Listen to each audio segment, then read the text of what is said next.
નમસ્કાર મિત્રો, આજે 31મી માર્ચ 2026 નો દિવસ એક અત્યંત ગંભીર બાબત તરફ આપ સૌનું ધ્યાન દોરવું છે. 2-3 દિવસ પહેલા છાપામાં એવું છપાયું હતું કે પોલીસે જે ડ્રગ્સ પકડ્યું છે એ ડ્રગ્સ પકડ્યા પછી એનો મુદ્દામાલ જે છે એમાંથી 35% મુદ્દામાલ ગાયબ થઈ ગયો છે. એટલે કે અંદાજિત 25-30 હજાર કરોડ રૂપિયાનું ડ્રગ્સ એ ગાયબ થઈ ગયું પોલીસ સ્ટેશનમાંથી. અને પોલીસે જ્યારે તપાસનો કંટ્રોલર સીએજી દ્વારા જ્યારે તપાસ કરવામાં આવી ત્યારે પોલીસે એવો જવાબ આપ્યો કે ઉંદર ખાઈ ગયા છે ડ્રગ્સ. આ છાપામાં લખેલું છે કે 35% પકડાયેલું ડ્રગ્સ ગાયબ થઈ ગયું અને એને ઉંદર ખાઈ ગયા. પછી આજના છાપામાં બીજું આવ્યું છે કે પોલીસે જે અફીણ પકડ્યું હતું, એ અફીણ પોલીસ સ્ટેશનમાં ઓગળી ગયું.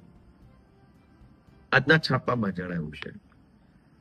જ્યારે અફીણ નાશ કરવાનો પ્રશ્ન આવ્યો, અદાલતે હુકમ કર્યો કે પોલીસે જે કાંઈ અફીણ પકડ્યું છે એને અફીણને નાશ કરી દેવામાં આવે. ત્યારે પકડાયું હતું 38 કિલો અને નાશ કરવામાં આવ્યો માત્ર 2 કિલો. એટલે મોટા ભાગનો અફીણ જે છે એ હવામાં ઓગળી ગયું. અને એનાથી એવું બતાવવામાં આવે છે કે પોલીસ સ્ટેશનની અંદર મુદ્દામાલ જે છે એની ચોરી થઈ રહી છે, વેપાર થઈ રહ્યો છે, અથવા કંઈ પણ એવું થઈ રહ્યું છે કે જે શંકાસ્પદ છે. તો એનો અર્થ એ થયો કે પોલીસ સ્ટેશનોમાં હજારો લીટર દારૂ જે પકડાય છે એ દારૂ પણ પોલીસ વેચી નાખતા હશે, અફીણ પણ વેચી નાખે, ડ્રગ્સ વેચી નાખે. એટલે જ્યારે પકડાય 3 લેવલની ચોરી ચાલે છે. એક અફીણ કે દારૂ કે ડ્રગ્સ કે જે કઈ હોય એ પકડાય ત્યારે 100 કિલો હોય તો એને માત્ર 20 કિલો, 30 કિલો, 40 કિલો જ બતાવવાનું કાગળ ઉપર. એટલે પહેલી ચોરી તો આવી રીતે થઈ જાય છે.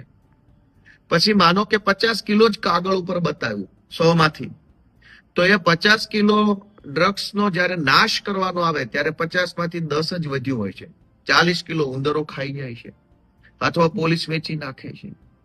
અને આ ત્રીજી ચોરી કે આ જ્યારે કેસ થતા હોય છે ત્યારે આરોપીઓને બચાવવા માટે, નવા નામ નહીં ખોલવા માટે, નહીં મારવા માટે, રિમાન્ડ નહીં માંગવા માટે પૈસા માંગવામાં આવે છે. એટલે આ દારૂ, ડ્રગ્સ, અફીણ, ગાંજો આવા પ્રકારના ગંભીર ગુનાઓમાં સતત ચોરી થઈ રહી છે. હવે પોલીસ સ્ટેશનેથી ડ્રગ્સ જો ઉંદર ખાઈ જાય તો માત્ર ડ્રગ્સ પૂરતું નથી, પોલીસ સ્ટેશને પડેલી ગાડીઓના ટાયર પણ ઉંદર ખાઈ જાય છે. સારી મોંઘી ગાડીઓના સીટના કવર પણ ઉંદર ખાઈ જાય છે. ઉંદર ખાઈ જાય છે એનો અર્થ એવો થયો કે વેચાઈ જાય છે ટૂંકમાં. પણ આપણે એવું ના જાહેરમાં બોલાય ઉંદર ખાઈ જાય છે, કેમ કે ગૃહમંત્રી બહુ કડક સ્વભાવના છે, અત્યંત સ્વભાવ એમનો કડક છે.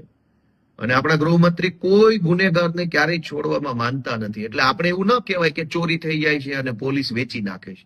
આપણે એમ કેવું છે ઉંદર ખાઈ જાય છે, 2 પગવાળા કાઉન્સમાં, જેથી કરીને ગૃહમંત્રીનું થોડુંક માન સચવાય. અનેક વાહનો જે પોલીસ સ્ટેશને પડ્યા છે એના કાચ, એની સીટો, એના કવર, એના સ્ટેરિંગ વ્હીલ, એના ટ્યુબ, ટાયર, એન્જિનના મહત્વના પાર્ટ્સ પણ ઉંદર ખાઈ જાય છે. પોલીસ સ્ટેશનોમાં રહેલા અનેક મોબાઈલો પણ ઉંદર ખાઈ જાય છે. આપણે એમ ન કહેવાય કે વેચાઈ જાય છે, ચોરી થઈ જાય છે, ઉંદર ખાઈ જાય છે એમ બોલવાનું. ડ્રગ્સ ઉંદર ખાઈ જાય, દારૂ ઉંદર ખાઈ જાય, અફીણ હવામાં ઓગળી ગયું.